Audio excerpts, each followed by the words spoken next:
Oi gente, seja bem-vindo a mais um vídeo no canal e hoje é o vídeo que eu chamo Dê um livro de presente. Eu coloquei na comunidade avisando que eu queria trazer esses vídeos e o pessoal gostou da ideia.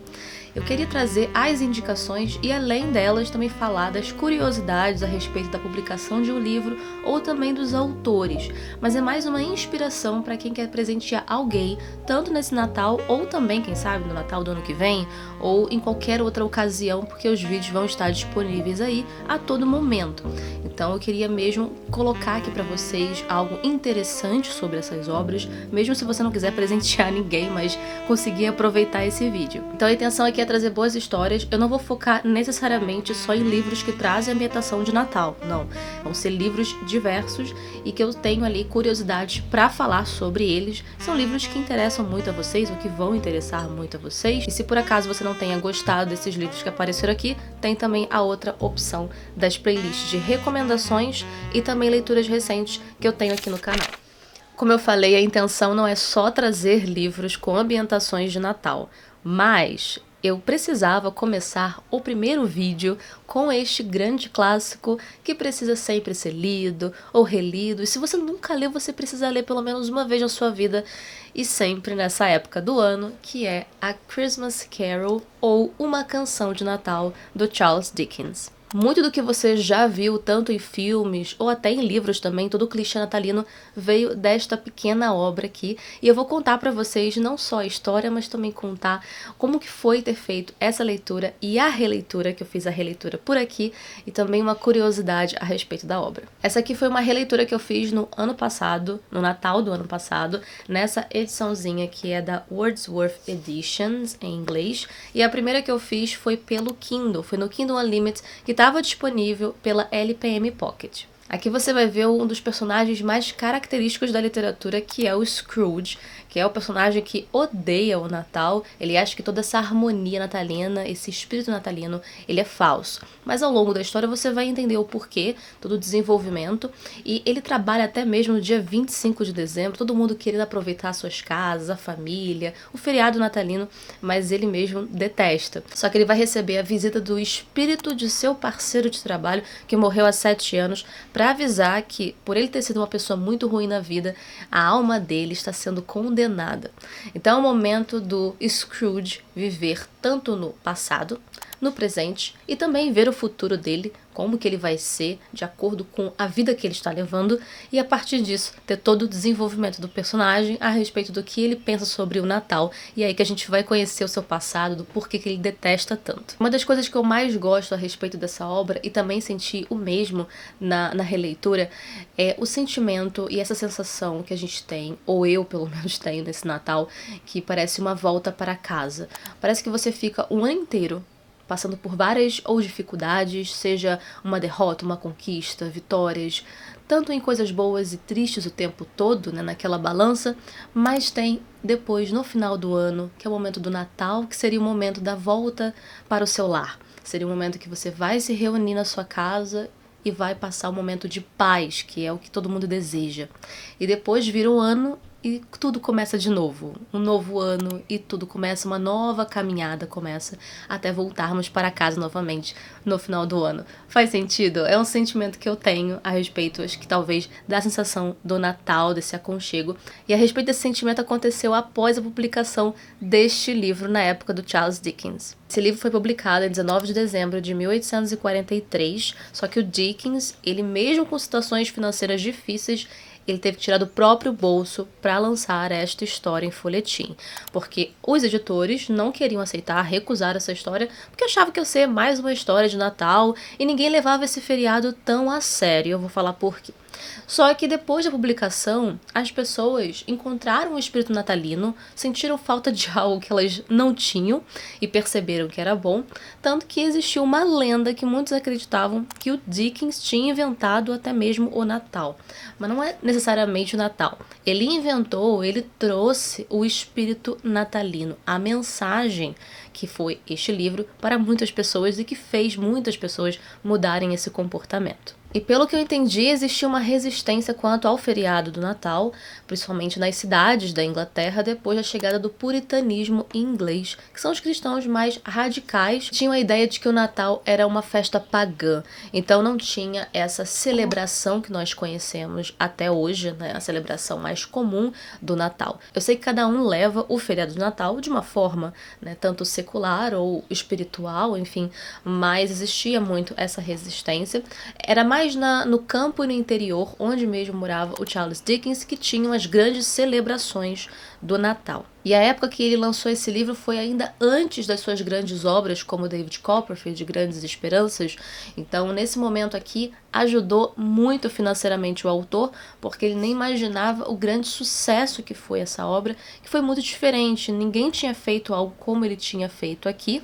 A gente sabe que ele sabia contar e criar histórias, mas eu fico pensando até mesmo nos editores que recusaram essa obra aqui e nem imaginavam o sucesso que tinha sido. Então ele trouxe algo a mais e fez muitas pessoas pararem para pensar, até mesmo no comportamento, da gente poder olhar com outros olhos o que é esse feriado. Ele não precisa ser algo necessariamente religioso, apesar dele também trazer uma mensagem religiosa, mas não precisa. A gente pode celebrar de formas que a gente quiser, mas seja um momento de paz, um momento que todos estejam juntos, né, como a ceia de Natal, ou como eu falei, um momento mesmo de descanso, de uma longa caminhada e a gente poder se sentir em casa novamente.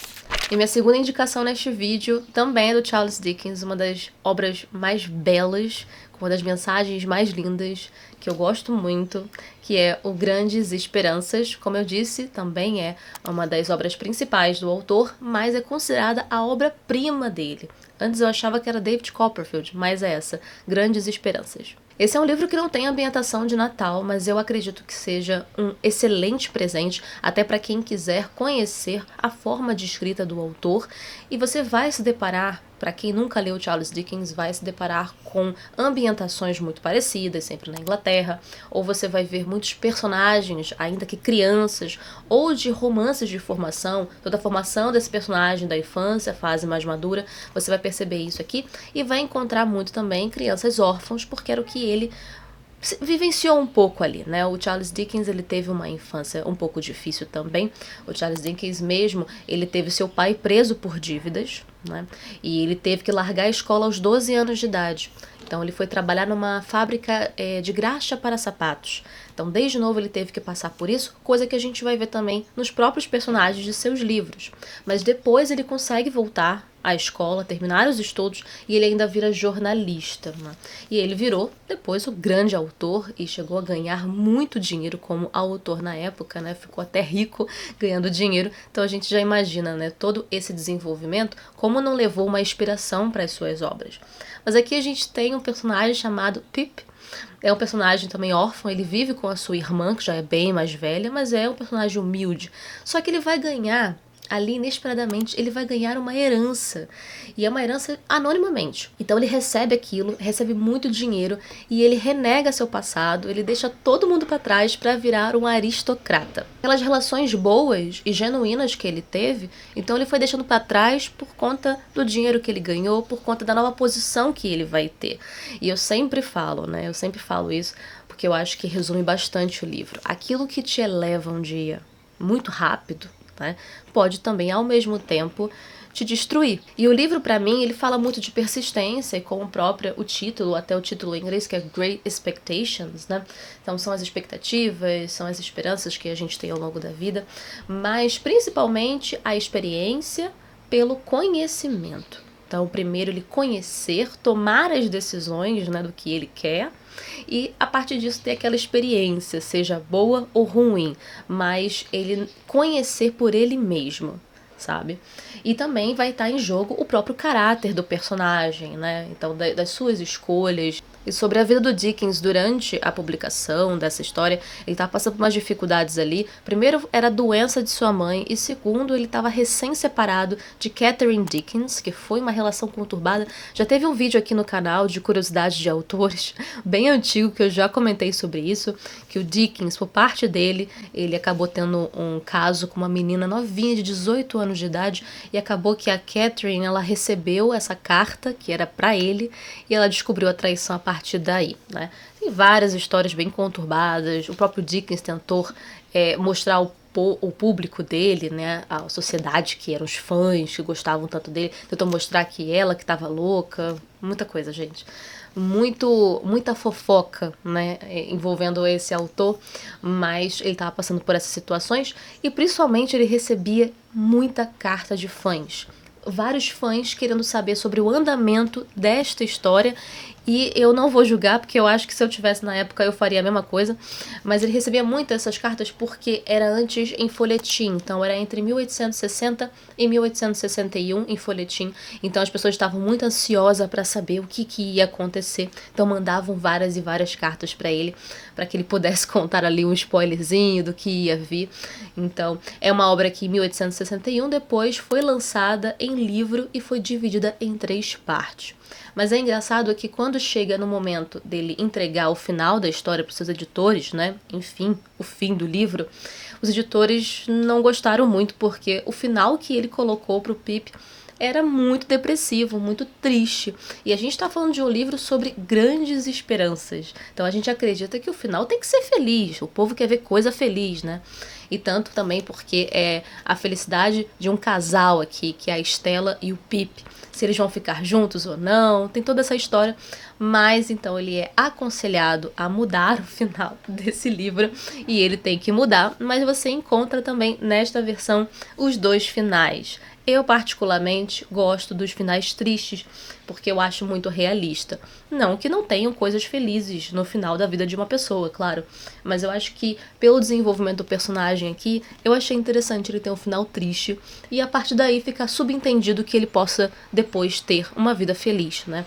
Mas fica aí, a pessoa escolhe o final que ela quer, mas ele teve que mudar justamente porque as pessoas não iriam gostar. Segundo os editores, as pessoas não iam gostar. E devido a todo o sucesso desse livro, até mesmo a rainha Vitória o recebeu antes de sua morte. Até ela era fãzoca do Charles Dickens. E uma indicação de filme para quem gosta do Charles Dickens está disponível no Star Plus, que se chama O Homem que Inventou o Natal, que fala antes da publicação de uma canção de Natal. Então a gente tem personagens desse livro e o próprio Charles Dickens também está inserido nessa história. Então eu super recomendo se você quiser dar uma olhadinha, porque combina muito com o Natal, com a história que eu contei aqui. Então essas foram as minhas 2 indicações, grandes indicações aí para você presentear alguém neste Natal ou em qualquer outra ocasião. Se você quiser incentivar alguém a ter esse hábito de leitura, você pode indicar esses livros.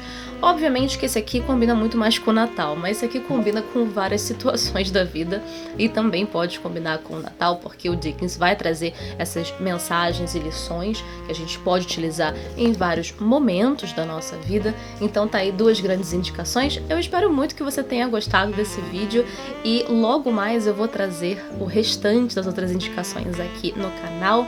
Então, se você chegou até esse final, muito obrigada. Se você puder curtir, compartilhar com outras pessoas para que elas possam conhecer mais o meu trabalho aqui.